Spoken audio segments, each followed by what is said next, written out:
Good afternoon. I'm Warren Hoge, the International Peace Institute Senior Adviser for External Relations, and I'm pleased to welcome you to this speaker series event with His Excellency Ekmeleddin İhsanoğlu, the Secretary General of the Organisation of Islamic Cooperation, known, of course, as the OIC.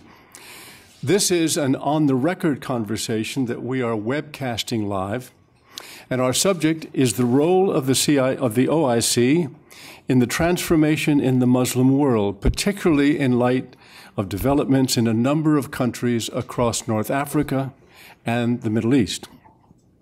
The OIC, based in Jeddah, Saudi Arabia, with membership of 57 member states and 5 observer states on 4 continents, is the collective voice of the Muslim world. It is also the largest intergovernmental body operating outside the United Nations. As you may know, last year it changed its name and its logo after 42 years of being known as the Organisation of the Islamic Conference. The OIC is pursuing a 10-year plan of action adopted in 2005, which promotes peaceful solution of conflicts, promotion of tolerance, moderation, modernization, and extensive reforms in all spheres of activities, including socio-economic issues, humanitarian affairs, science, technology, and education. Of particular note, in relation to current developments, the plan emphasizes good governance and promotion of human rights, especially with regard to children, women, the elderly, and the family values enshrined by Islam. In December, a memorandum of understanding was signed between the UN and the OIC with the purpose of deepening the cooperation strategies, especially in disaster-affected areas around the world. The MOU responds to 3 important dimensions: strategic planning and cooperation, data and information sharing, and the strength and frequency of annual consultancy meetings. You have the full biography of Professor İhsanoğlu in your papers, so I will say briefly that he has been associated with the OIC since 1980, and he is the organization's 9th Secretary General and the first to be elected by vote. He took office in January 2005. Professor İhsanoğlu, a warm welcome to IPI, and the floor is yours. Thank you. This warm reception and for the very delicious sandwiches. You give me only one sandwich. And for more important, this audience, very distinguished audience. I'm really glad and honored to be here and to address you. The only person I miss is my dear friend Terry Larson, and I understand he has good reason not to be here. And I hope that my good wishes will reach him and his wife. I'm expecting to speak about transition in the Muslim world and OIC as a part of this transition or as an instrument of this transition. And I think if we take the starting point 2005, where I assumed responsibility in serving the organization as Secretary General, and go through the 7 years of what we lived through in OIC and we tried to do, and then the reflection of what's happening out in our member countries, and its reflection OIC, I think we will understand that our world is going through, by world meaning the world at large and the Muslim world, going through very radical changes. This morning I was invited to Carnegie Council for audio conversation, and the gentleman who was interviewing me brought with him a record of a speech or intervention I made in Carnegie Council in October 2nd, October 2007, where he quoted me saying, "Today the Muslim world," means October 2007, "today the Muslim world stands at historical crossroads, amidst global changes and challenges, with immense repercussions for the Muslim world itself and the world at large. These repercussions, these changes and challenges the Muslim world is facing not only affect Muslims themselves and the vast geography that the Muslim world is located, but also it affects the world at large. What we see of bad or good, positive or negative developments in our part of the world have an immediate influence on others all over the world. So we are going through really a difficult time. If I may borrow the catchy title of Greenspan's new book, it was a new book in 2007, this is the age of turbulence, which we are going through. The Muslim world is trying through this collective will, which is represented by OIC, to change itself for the better. End of quote. That's what I said in October 2005. 2 years afterwards, in 2009, I published my book on the Muslim world in the new century, which was a book which came through Columbia University Press here in this country and Hearst publication in London. In there, I also, in a way, expressed that what will happen in the Muslim world today, what's happening in the Muslim world, should not be an inevitable one. It should be an expected one, because the winds of change have started all over the world, and in my opinion, the Muslim countries could have not stood isolated from the changes all over the world. Now, we have seen in the last 1 year, since December 2011, with the Busaidi committing suicide and the chain reaction started in Tunisia, Egypt, Libya, Yemen, and Syria, etc., that the world of Islam, at least part of the world of Islam, which were living outside the context of history, the people there decided to join the context of history. How we relate this to OIC? I think we can relate this very easily to the new vision and mission OIC took on itself since 2005. And I would like to make reference here to a watershed in the history of OIC, the Mecca Summit in 2005. In 2005, when you look back,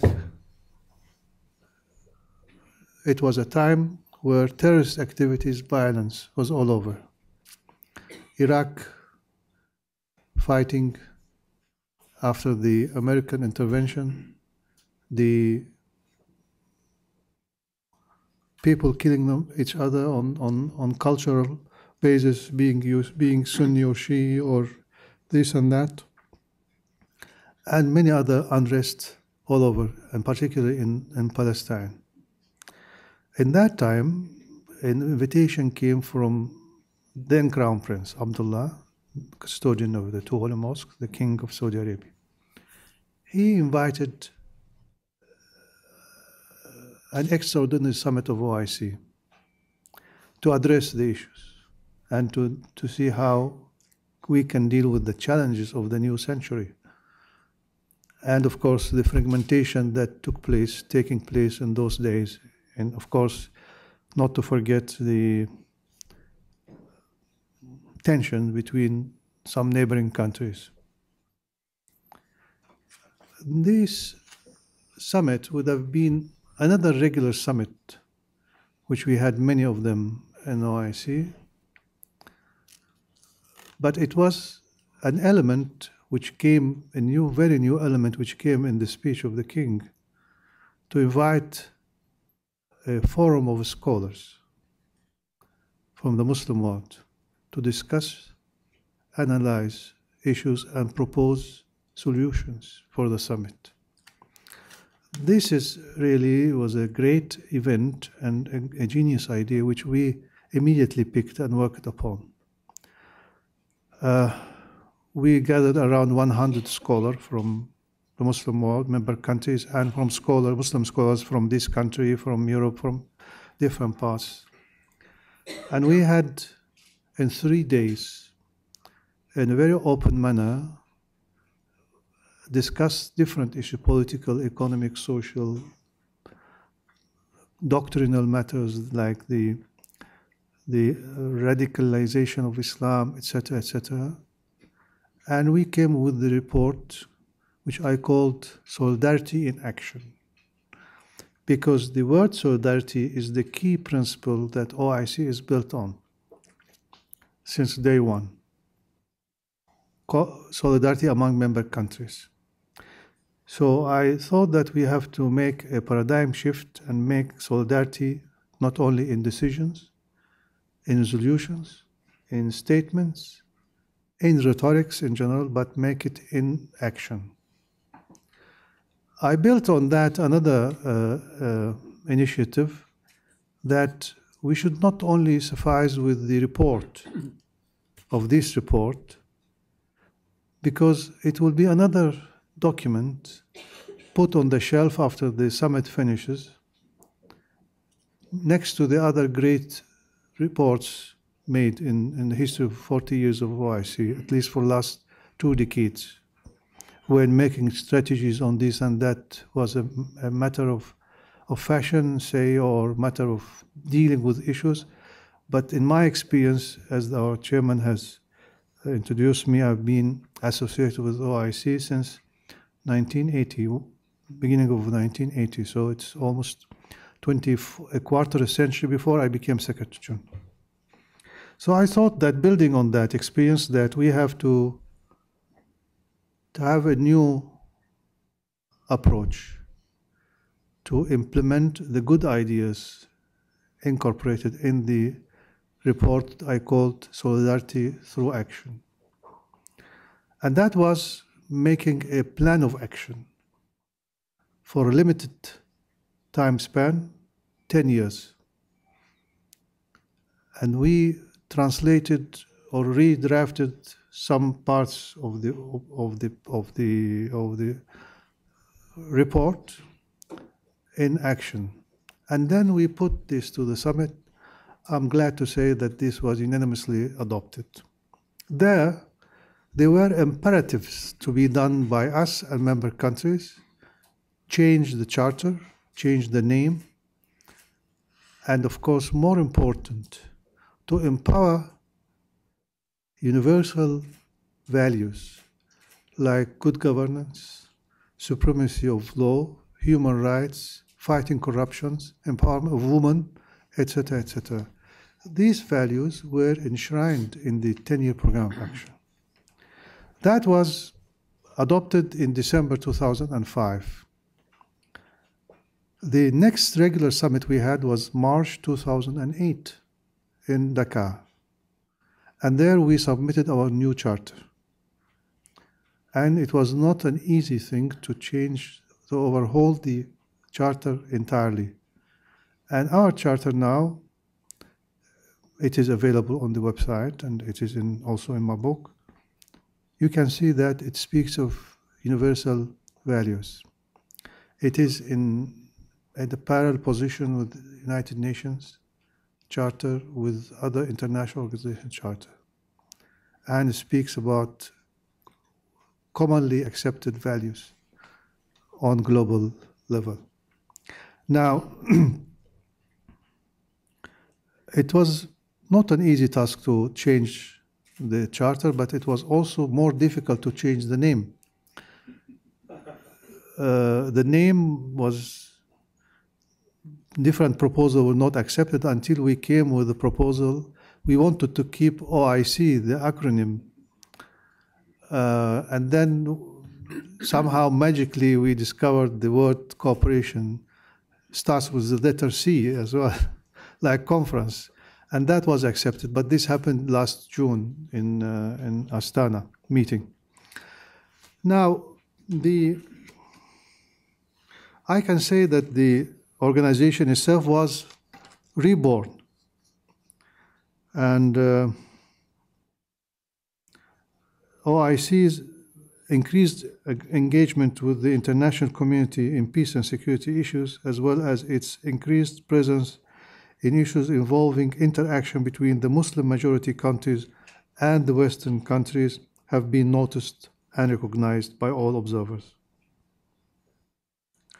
Certainly, due to the vastness, comprehensiveness, and complexity, and if you like, diversity of the challenges, despite its increased visibility, the OIC has still not fulfilled all its potentials and expectations. OIC, with this structure, it has an it faces important questions which should be answered, because it's a sui generis transnational organization. And with its structure, with its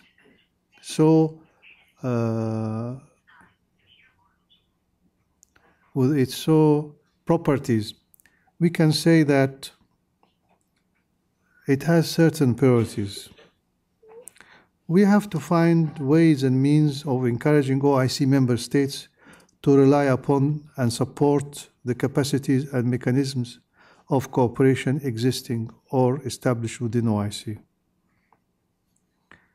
Politically, OIC started to gain special role in the normalization process in Afghanistan, in Somalia, on behalf of the Muslim world. And of course, our agreement and partnership with the UN is increasing day by day.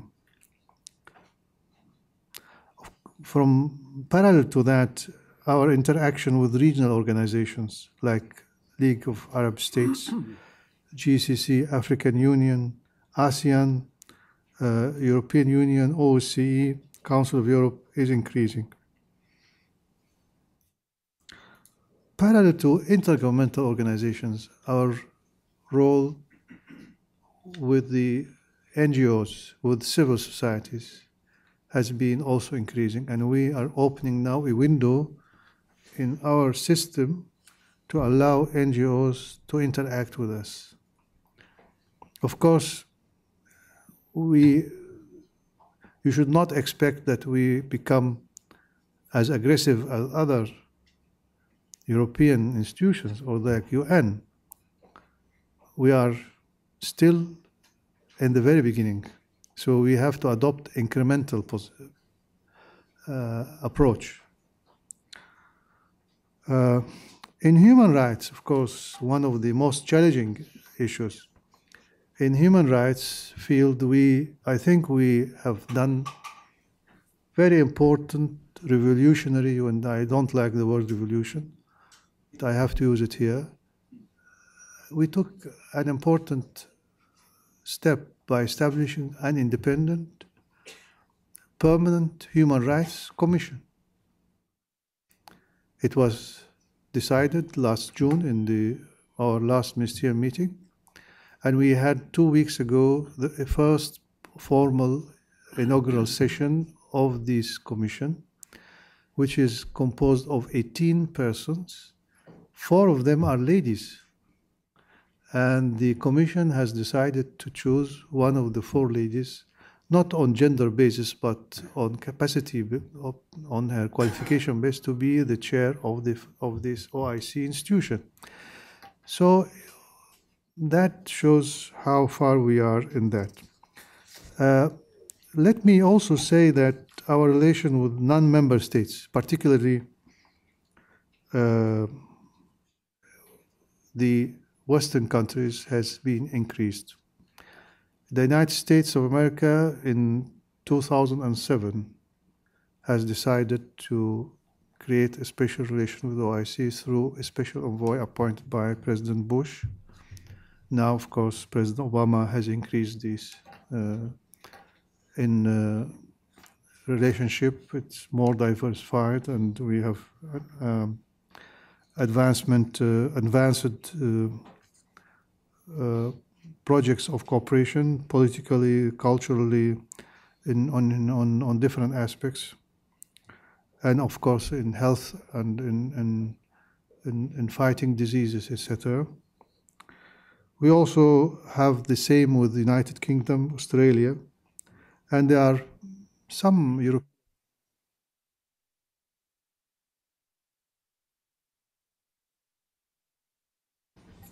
in cooperation with us are we are working with them to complete the procedural aspects.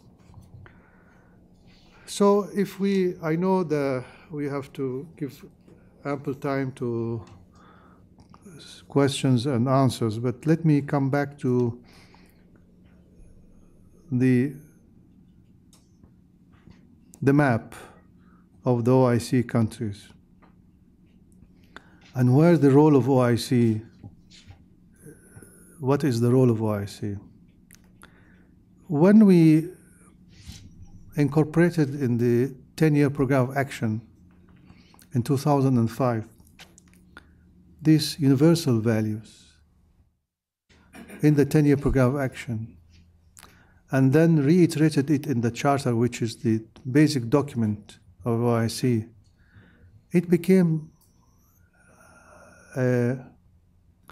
that became the essence on which the Secretary could build his opinion and advocate these values, which was not possible beforehand. He would have been accused of going out of his shoes or step of his jurisdiction, talking about democracy, human rights, about supremacy of law, etc., etc. These two documents have empowered the Secretary to do that. And I will not tell you my secret that the Secretary is very much for these values, but I feel that without these documents it would have been harder and more difficult. At least when anybody challenges this, I say, here we are. We have two summits and two essential documents. So I am building on this. When you look to what happened from Tunisia to Egypt to Libya to Yemen to Syria, etc., you will find OIC was in the forefront. I give you one clear example.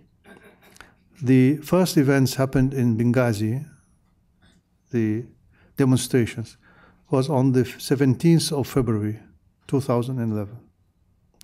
My statement came on the 22nd of February. And it is acknowledged by Libyans, by everybody, that it was the first statement. And what I said there, that this killing of the people, because they were asking for the freedom, for their democratic rights, should be addressed through dialogue, and this infringement or this violation of human rights and killing people is not only against universal values, it's particularly against Islamic values. And that was one of the quotes in the Security Council decision on Libya, first decision. So we are there, and we are supporting all processes through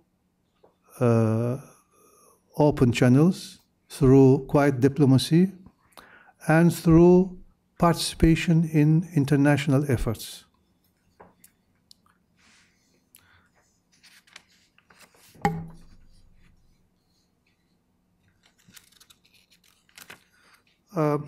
Let me say another last word on, excuse me, on where we stand in intercultural relationship. I think we need to remember that in 2005, the Danish cartoons were published, September or October of that year, October 2005.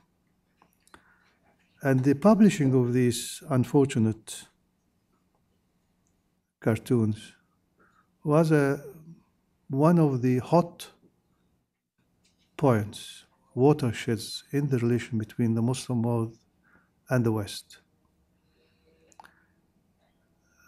We had to go from 2005 until 2011, 6 years, in very tense relation between the Muslim world and the West. We managed, through our votes and the votes of supporting countries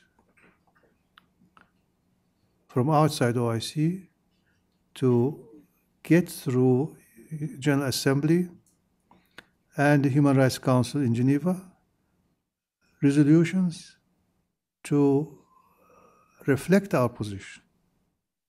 Our position was against defamation of religions with S. And by defamation, we didn't mean that we are against the Second Amendment of the American Constitution or anything like that. By this, we meant that we are against insulting, using freedom to insult, to denigrate, dehumanize, stereotype others. The word defamation created a problem. We used it as vilification, in the sense of vilification, but in this country it has a different connotation. And we started working on this with the administration in this country. And then in September 2010, in Human Rights Council in Geneva, I made a new proposal.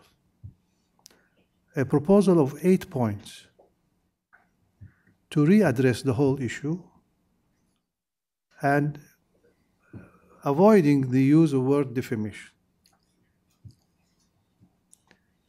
It was a kind of a gesture of goodwill and a gesture to bridge the gap and reconciliate.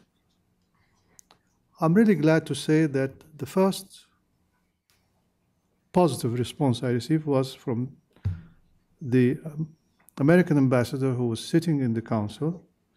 And after a few days, I received a very nice letter from Secretary Clinton saying, "We agree on your 8 points, Mr. Secretary General, and we are ready to work with you." Then, I won't go into the details of that. We worked together, Europeans joined, and we have reached a consensual resolution in Human Rights Council, 1618, September 2000, March 2011. And that satisfied everybody. Of course, you have very radical people on our side and the other side. People on our side accused us of selling our cause to the Americans and Europeans, and the bloggers in this country did the same. They said that you have sold everything to OIC. Apart from this, it was well received in all internationally and on different countries. Then we started a political process in Istanbul where I co-chaired a meeting with Secretary Clinton, and we invited ministers from OIC countries, from Europe, from Canada, from different countries, from OIC countries, of course. Cathy Ashton attended the meeting and gave support to the process. And now we're working on it. There was a second meeting in December last in Washington, D.C., and the General Assembly here has passed a consensual resolution again on the proposal initiative of OIC. So here also, in the last 7 years, we have came all through a long process of reconciliation, and we are building on this. And we hope that by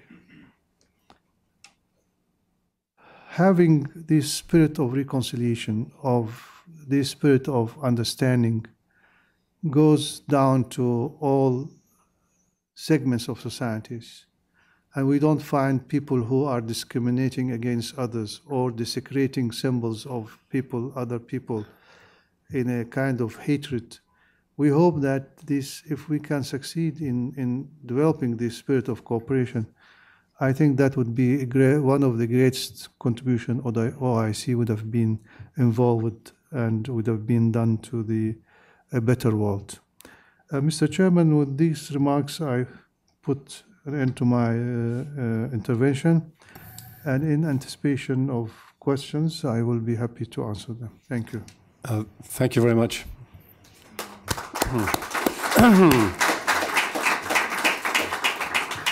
Thank you very much, Professor.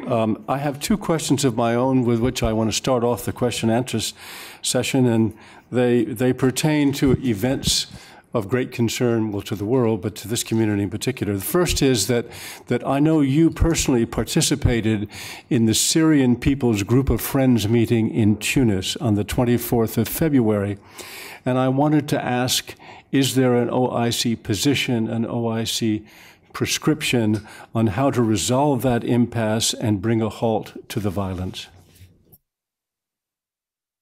Thank you. Yes, I did participate in the Syrian meeting. Actually, I was one of those who proposed that there should be a kind of a contact group for Syria. I've been advocating this since last November, particularly in last February. Last month, I repeated this to different stakeholders, and this is why I was very happy to see the meeting in Tunisia and the big international response and participation. Our position, we are supportive, of course, the Arab League's initiative. We've supported and we will be consulted about Mr. Kofi Annan's role and his participation. We are supportive of that. We are supportive of humanitarian aid campaign with UN, and we've been working together with Mrs. Amos, who visited us last month, and now where we met 2 weeks ago in London before Tunisia meeting. The situation in the meeting, it is not a secret to describe, was in a way the Syrian meeting, the Tunisia meeting told us what is possible and what is not possible. It looks that the international community is more determined on what not to do. There are consensus on what not to do, not on what to do. And the consensus of what not to do is starting with that everybody is against military intervention. Everybody, no exception. Secondly, there is a less consensus, a narrower consensus on giving arms to the opposition, but it's there. The third point, which everybody agrees, that there should be no civil war. This fighting should not turn to be civil war. At least, or fourth one, which is everybody wants, but it is happening, unfortunately, that the conflict in Syria should not develop in a Cold War conflict style, you see. But it's happening. Now, apart from this not to-do list, the to-do list is not very clear and there's no consensus. There are those who speak about sending troops, those who speak sending Arab troops, Arab UN troops, and others say Arab OIC, etc. But of course, you cannot do that because you don't have a mandate from the Security Council. They're speaking about the corridors, humanitarian corridors, but where these corridors will start, we all know where it ends. It needs to end in Syria, but where the starting point, this is not clear. And many others. So Now, the hope in Syria is that we all put our hope in Mr. Kofi Annan, in his wisdom, in his experience. And the solution, in my understanding, should be we should not be misled by what happened in the other countries.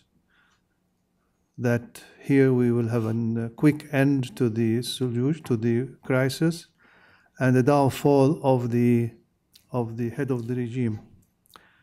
We have to think it in a different way, and I think the Yemeni model is more akin, more related, more relevant Syrian case than any other model.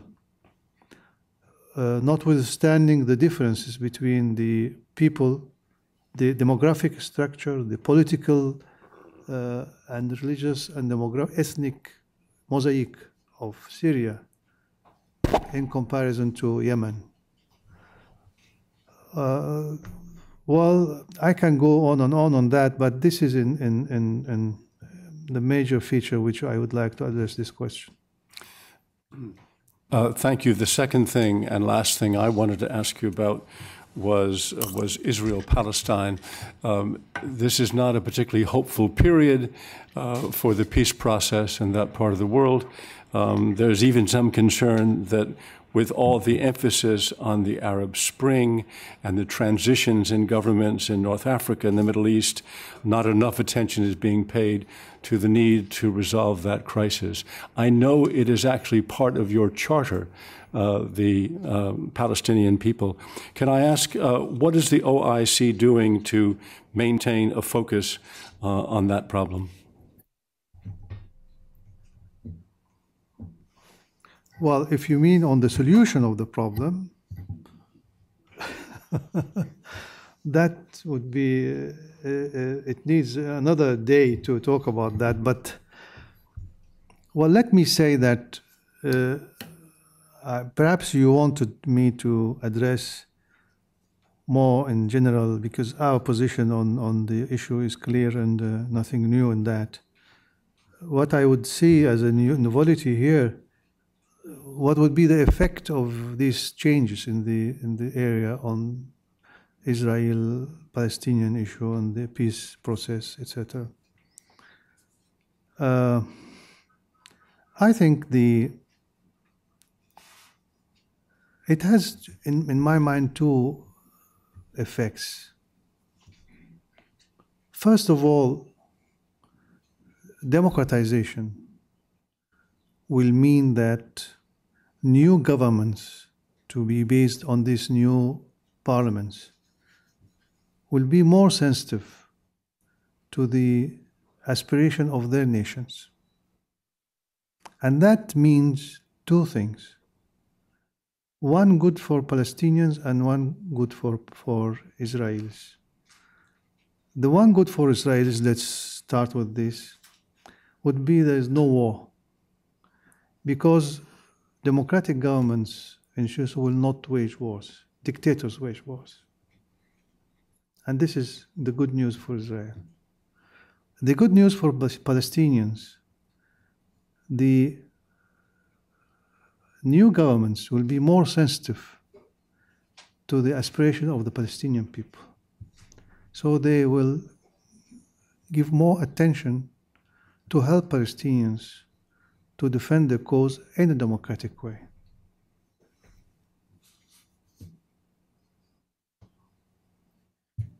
Very good. I have a hand in the third row here. When the microphone comes to you, please identify yourself, Mr. Mahidi, and please hold the microphone very close to your mouth because we are webcasting in Sure, that way. you. Exactly. If you gesticulate with that hand, we'll no longer hear you. Oh, thank you. Thank you. Sure. My name is Karimi from Mission of Iran. Thank you very much, Mr. Secretary. One of the problems that OIC countries are facing is due to the intervention or the occupation or threat of intervention by the Western countries. What is the position of OIC on that regard? Thank you.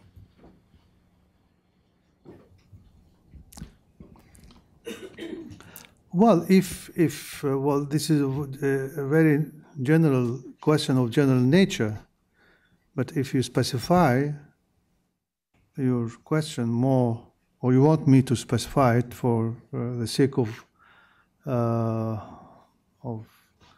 facilitating the dialogue, well, of course we are against any intervention, would it be from east or west.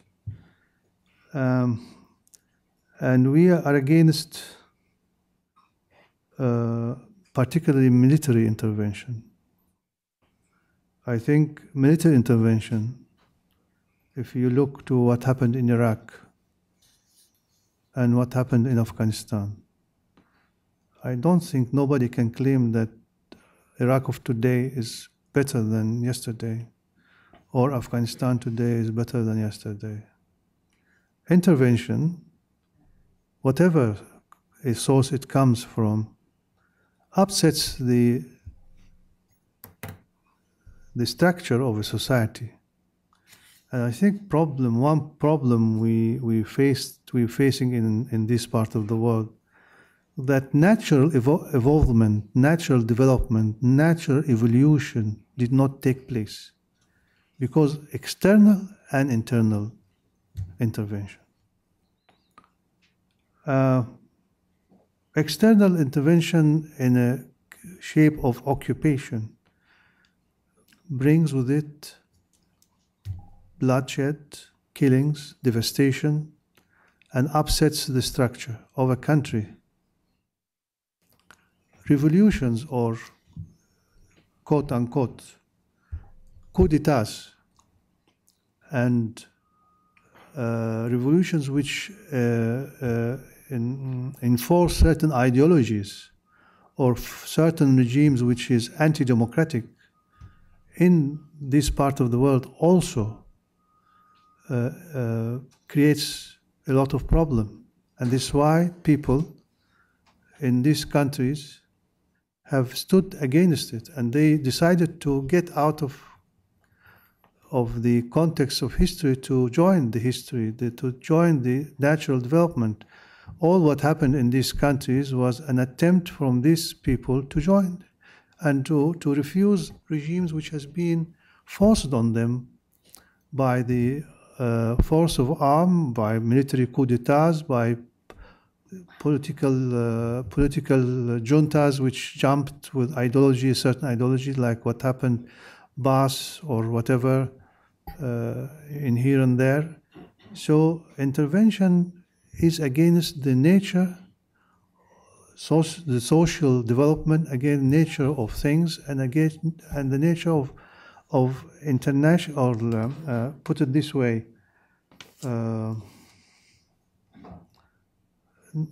natural development of societies. We should allow these societies to develop peacefully, and at the end of the day, they will be part of the international society living in harmony and peace with the rest of the world. Gentleman in the third row here. Thank you, sir.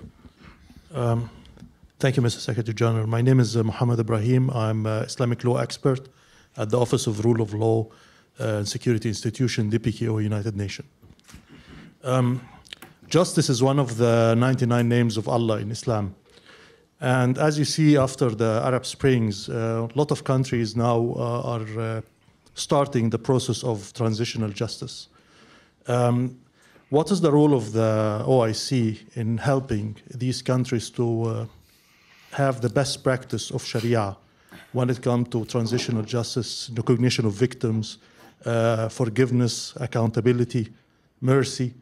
Are there any policy for the OIC in this regard? My second point, actually, also for the Arab Spring, these countries also in the process of drafting their constitutions. And one of the issues now, sensitivity of the role of Sharia in the constitutions. Are there any guidelines or principles of the OIC that remove the ambiguity and the bad practice seen in Somalia and elsewhere? Thank you very much, sir. Well, thank you, gentlemen, for a very important question. Let me first of all tell you that I beg to differ with you on using the term Arab Spring. I think this is a misleading catchy word or description of what happened. What happened is not a spring. What happened is an autumn. It's the fall of the dictators. It's the autumn of dictators, not the spring yet. We need a long time to come to the spring. We have a long autumn and long winter, and we don't know how this winter will take, how many years it will take. So it is not an Arab Spring. It is the autumn of the dictators, the fall of dictators. The spring will come, inshallah, but not when, I don't know. It will take a long time. When everybody speaks about the Turkish model, well, you can speak about Turkish model, you can speak about Spanish model, you can speak about the British model, American model for democracy, and these countries to reach this level of democracy, how many years they took. So you cannot say that this is spring and everything will happen in one season. It needs more than 4 seasons, you see. So I first of all, I beg to differ with you and I think this is misleading. It's not a spring. It's not a revolution as well. This is not a revolution. In a revolution, you have certain leading revolutionists who are making the revolution, leaders of the revolution with certain ideology, with certain concept, with philosophy, and they come and force the change, and then this is the revolution, and then they put their own regime. This is the revolution. Here it is, this is, I would say, a natural reaction of the masses. It's like an earthquake. When you have an energy inside the tectonic layers of the earth, and then at certain weak point, it blows up. This is what happened in Syria, in Tunisia, when people discovered that the security forces of Ben Ali regime was a tiger of cartoon, you see, made of cartoon. And then when they succeeded there, the Egyptian one came follow suit, and then the rest. So this is not revolution, and this is not a spring. Whatever. Now, coming to your important question, I think we have to redefine, because the word Sharia, unfortunately, has given a very negative connotation in the West. And I wouldn't blame the West for that. I would blame those who came at certain point of the history of the last few decades of the Muslim world, the last few decades of the 20th century, and to sustain their dictatorial regime, dictators. They said, we will implement Sharia because Islam is the way to solve problems. And you are liberals, rightists, leftists, communists, whatever you are, nationalists, you are all kafir, and we will send you to the prison in this world and to Jahannam in the next world. And this is because I am going to apply Sharia. And then they start to apply Sharia by cutting heads and chopping hands, and this became Sharia. We can talk on more than one example. I don't want to give examples now, as long as I'm Secretary General of OIC. When I retire, you can read my book on that. And then this became Sharia.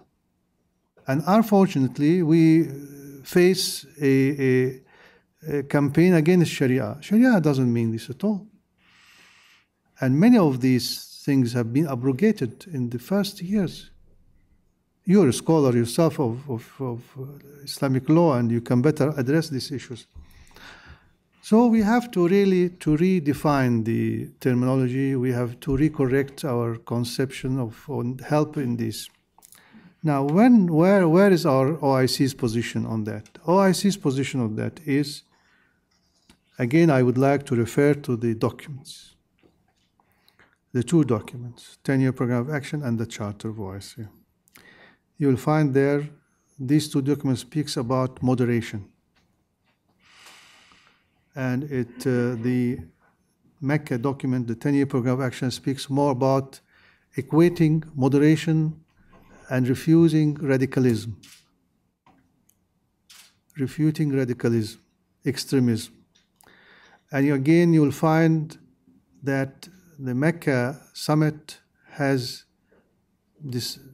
made a historical decision on equating 8 mazhabs, 8 schools, four Sunni schools, Hanafi, Shafi'i, Maliki, Hanbali, and 2 Shia schools, the Zaydi and the Ja'fari, and then Ibadi and Zahiri. These 8 schools of jurisprudence was accepted complete. And this is first ijma in the history of the 21st century, even the history of Islam, to equate these 8 mazhabs. So meaning that you belong to any of them, you are equal with the other. You cannot claim, or anybody claim that you are right and he's wrong.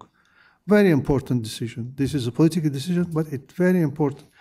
Unfortunately, this needs to be discovered, this, and to be worked out. And I invite scholars to think it over and at least buy 5 copies of my book, you see. Where is our position on this? I think we have 2 institutions that can deal with this. We have the Fiqh Academy, International Fiqh Academy of Jurisprudence. And now, and this is as old institution now, it is 3 decades been in function. It's functioning very well. It's one of subsidiary organs of OIC. And now the newly established Human Rights Commission. I think these two institutions would be very helpful in shaping and formulating the moderate understanding, which in my view of Islam, which is compatible with modernization and with democracy. Jeffrey Laurenti in the second row here. Dr. İhsanoğlu, Jeff Laurenti with the Century Foundation, as Warren just said.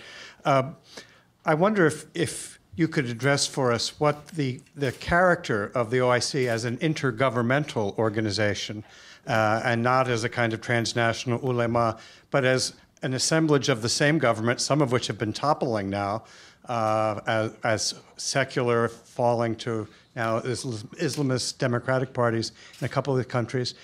What kind of street cred, as we say, street cred, credibility on the street. Credibility on the street, in other words. That's right, with publics as opposed to with governments, and particularly with the most devout Muslims, gives it possibly some role in reconciliation in places like Somalia with al-Shabaab, Afghanistan with the Taliban, northern Nigeria, other places, and conversely, in promoting the goal of tolerance that you had expressed, when you see in much of the Eastern Mediterranean Christian minorities that have felt increasingly suffocated, what kind of credibility does the OIC have in nurturing that tolerance among resurgent Islamist movements, so that instead of having to flee, they can find a place? And that, in fact, goes to the question of Sharia that Mr. Ibrahim raised, because that's exactly what these folks will feel most suffocated by. Well, let me tell you that OIC's credibility has been tested and proved to be in the right place. And this is not only by governments. We are an intergovernmental organization. We are not an ulama organization, as you perhaps would appreciate. And I think the credibility has been increased, augmented, by even parties which never been has any relation or anything to do with OIC. Inside the Muslim world, outside the Muslim world.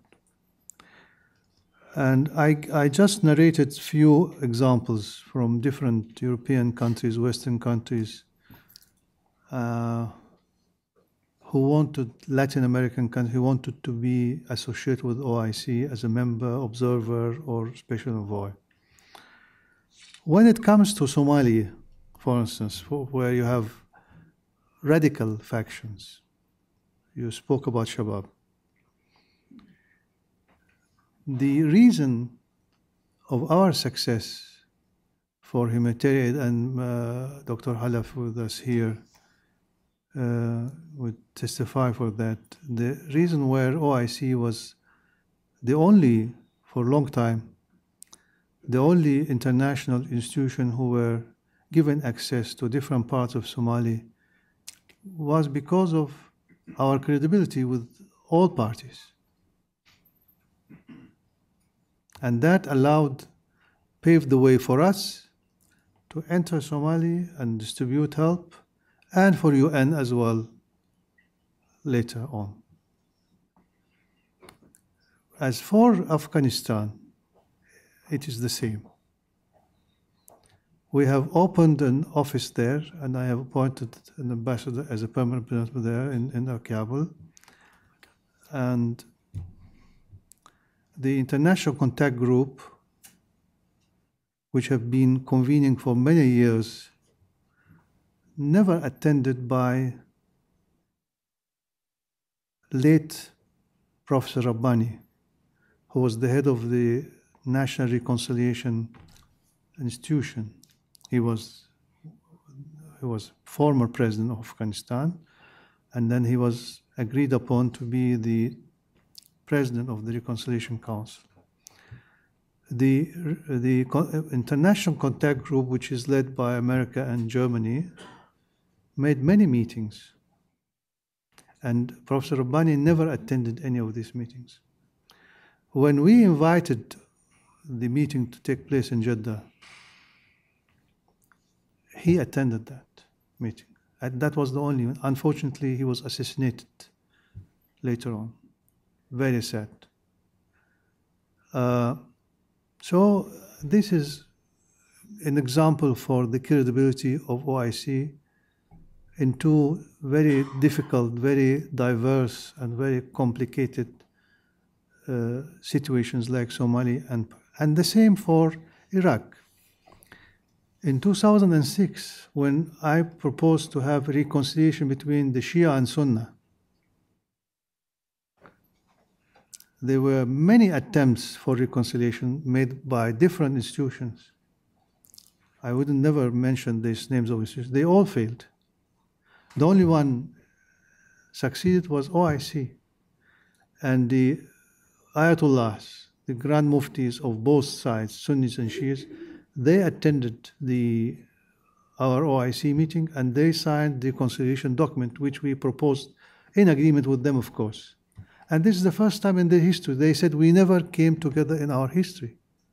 And they came together under the umbrella of OIC. And this has happened in October 2006. Secretary General, in the interest of time, I'm going to take 4 questions at once, if you can just take notes.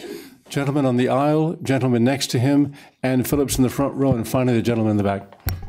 Can you point again? Sorry, that was a little confusing. And I guess I would ask you to keep your questions short, since we have 4. Secretary General, my name is S.B. Kormakar. I'm an NGO associated with the ECOSOC. We work for peace and justice. My question to you, what is the role of OIC towards the non-Muslim citizens living in an Islamic country? As an example, as far as I know, in Saudi Arabia, non-Muslims are allowed to practice their own religion. What will be your attitude towards Saudi government regarding this matter? Thank you.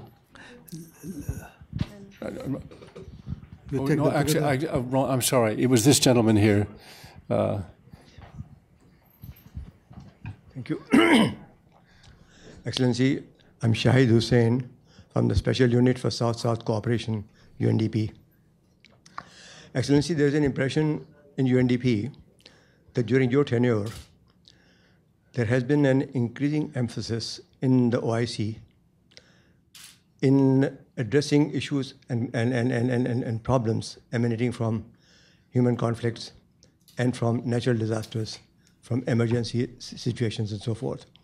We have examples, for instance, of OIC's role in the tsunami and the post-tsunami situation, in the post-flood situation in Pakistan, in the post-conflict situation in Darfur, and more currently in Somalia. We understand also that you have strengthened the capacity of the Secretariat of OIC to equip it to deal with situations of this nature. Could you kindly shed some light on this? Thank you.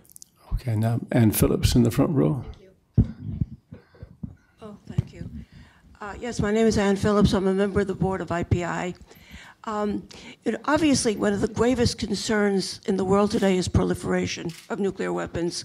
And one of the focal point at the moment is of great concern to not only the West, but many Muslim countries, is the possibility that Iran is developing a nuclear weapon. Obviously, steps have been taken, sanctions and so forth. I wonder if what your position is. Have you taken a position? Do you plan to? And if so, what is it? Why don't I stop there? We'll take those three, and then we have two more afterwards. I don't want to give you five at once. Thank you. Well, I think they are related, and part of that to what Jeff has mentioned, that Christians also, we didn't touch on that.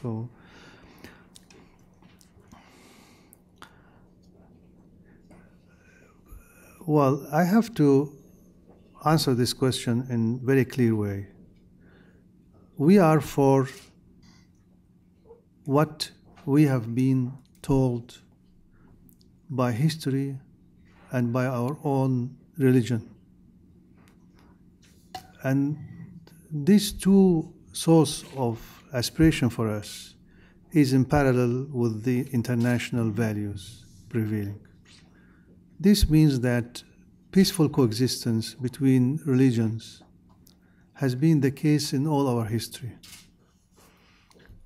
I come from a city, which is Istanbul city, where mosques and churches and synagogues were built next to each other. Even you can find in some quarters of Istanbul that there is a common wall between the church and a mosque and a synagogue. And the case of Istanbul is not unique. Maybe it's a very good example, but it's not unique. They can see this is in many places in the Muslim world. And many of these churches and synagogues were built not before Islam, during the Muslim era, you see. So that is a second strong evidence for what we stand for. When it comes to our position in OIC, I wish you consult the website of OIC and you see the statements of the Secretary General condemning the attack on churches, attack on other temples built by non-Muslims. I wish you follow what I did statement on what happened in Nigeria and the Boko Haram issue, and many others. In my visit to Baghdad, I made a point to visit the attacked church before I visit any mosque. And I was received by the Cardinal, and he acknowledged OIC's position very bravely and appreciating that. This is our position, and I think this is the freedom of religion. It is there. This is under the.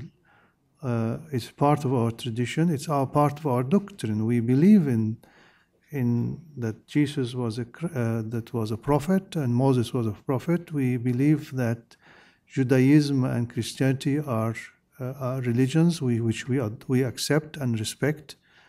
And the law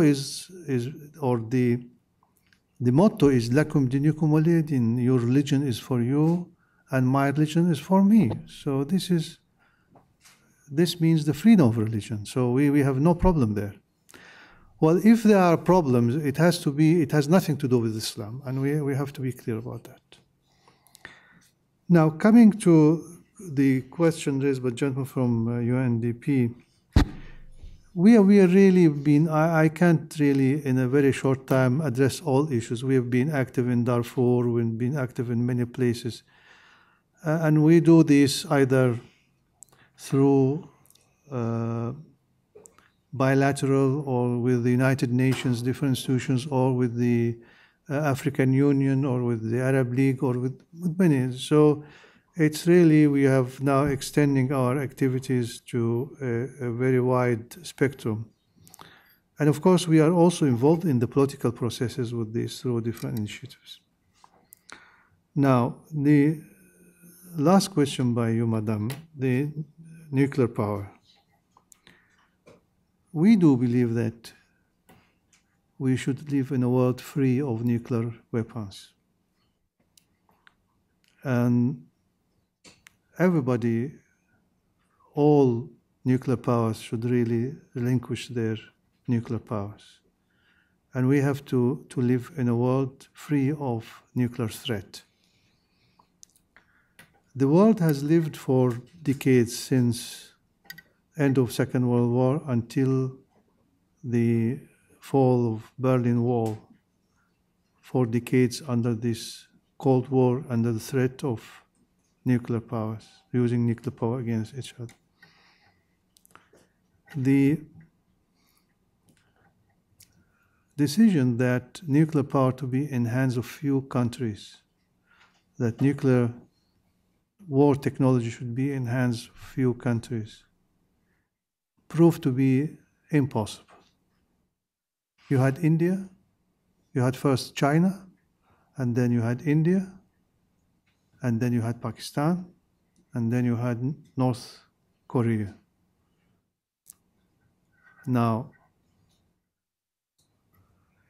we have to look at it impartially and very objectively. Why some international powers, put it bluntly, why America tolerates India and do not tolerate Pakistan? Why this is called Islamic bomb and this is not called Hindu bomb? Why?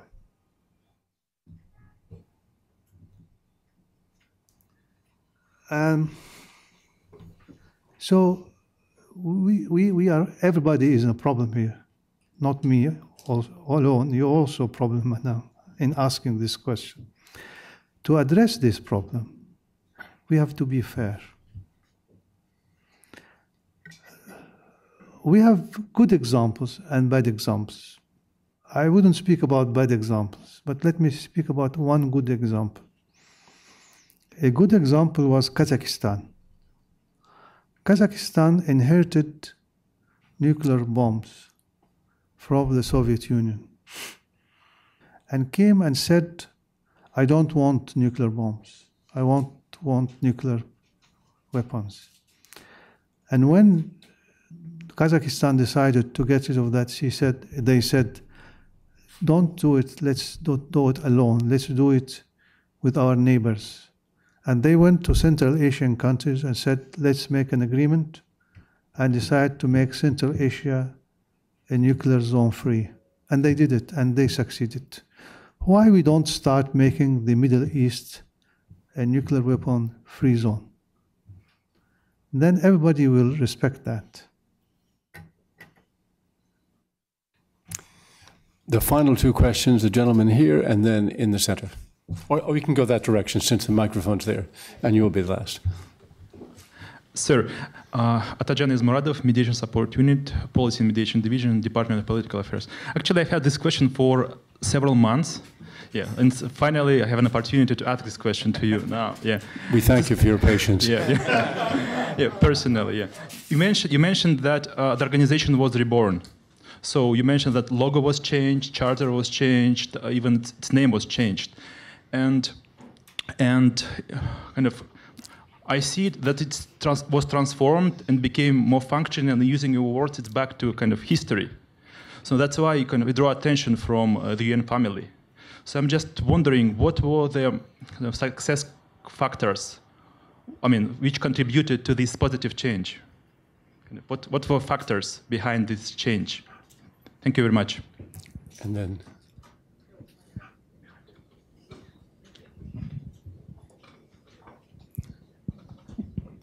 Thank you. My name is Huib Mijnarens from the Netherlands Mission. My question is relatively new. I wanted to ask you the following. I very much agree with your remark about the need for more dialogue, also in the fields of human rights, and a discussion or a dialogue that should be based on the universally accepted human rights canon. I work myself in a third committee. There's still a lot of sensitive issues, especially in the field of human rights. And one of them is the situation of LGBT, lesbian, gay, transgender, and bisexual. There's also need for more dialogue between different groups. Last week, there was a panel discussion in Geneva and on LGBT, the first ever within the UN. And the OIC walked out, indicating that they felt that there was no need to discuss such an issue in the UN. And I was wondering how I exactly should read that. Is it really something that should not take place in the UN, or are there any other thoughts? I would like you to elaborate a little bit further on that. Thank you very much. Well, I will start with the second question. Since you have been having all the patience for a long time, you can wait a couple of minutes more. Well, let me tell you that our position on this issue of the homosexuality, marriage, etc., I think that the question you're referring to. The decision taken by the group, by our ambassadors there, they did this on their own. Of course, it was, I have no instructions, jurisdiction on the ambassadors of 57 countries, tell them to boycott a meeting or to attend a meeting. This was their own decisions, and they are responsible for that. As for the issue itself, well, I think this issue, it's a very sensitive issue, I know, and particularly in this country, it is becoming a part of the presidential campaign, and there are different views on that. There are conventional view, family view, there are gender-free positions, and the different schools of thoughts.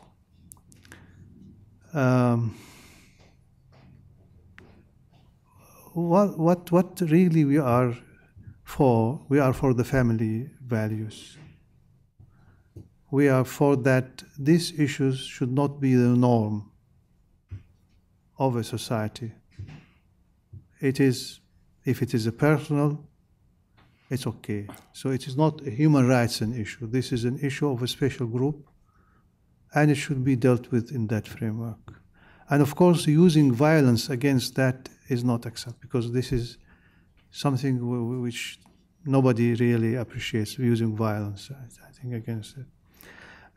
It needs a thorough discuss, but don't forget that it is not in the Universal Human Rights Declaration. So it is not a human rights issue. It is not in the Universal Human Rights Declaration. Now, coming to the question, thank you for your patience for so many months, and I'm glad to address this. Your question, I understand what were the factors behind the change, and you have described this change as success. I'm grateful to you. At last, after 7 years, I found somebody who qualifies this as a success. With many ambassadors here going to report about me that I've not been successful in this interview. Well, I think many factors. Many factors. I think the time was ripe for that. There was a need for change. Everybody was speaking of change. And the people were looking for change. The intellectual was initiating ideas. And OIC as an institution itself was looking for change, but it couldn't find the way. What happened is that in 2000, and in the history of OIC, this I have written this extensively in my book, and I really, you cannot find it elsewhere, so you have to buy at least one copy. Since 1980, there have been many attempts. You know, the Secretariat was established in 1971. So in 10 years, after 1 decade, discussion started inside OIC circles to say we need to reform OIC. 81. And since then, there are many attempts. Eminent person committees and many institutions were in charge by making reform plans, studying, etc., etc. But they were all were outsiders. None of them was insider. This is one thing. And of course, these attempts went one meeting, another meeting, report after report. Nobody implemented them. The difference this time happened that the Secretary is an insider. And he lived through all these unsuccessful reform attempts, and knew where was the loopholes, why the success did not materialize. And of course, there was a strong call made by Dr. Mahathir in 2003 in the summit to change, to reform. And this happened just before I took office. So I built on all that. And then I submitted to the Mecca summit this blueprint of change. And it was endorsed there. So it is a host of an array of different factors who managed to take place or to harness them and to make them work out in a short time. This is in a short, but you can read in a detailed manner about that if you like. Thank you. I have had the singular good fortune today of having listened to the Secretary General through 2 meetings. This morning we had a group of high-ranking ambassadors here for a private breakfast that he addressed. And of course, you've been here this afternoon. And the words I will take away, and I will ask you to take away as well, my favorite words that he has said is, the spring will come, inshallah. Thank you.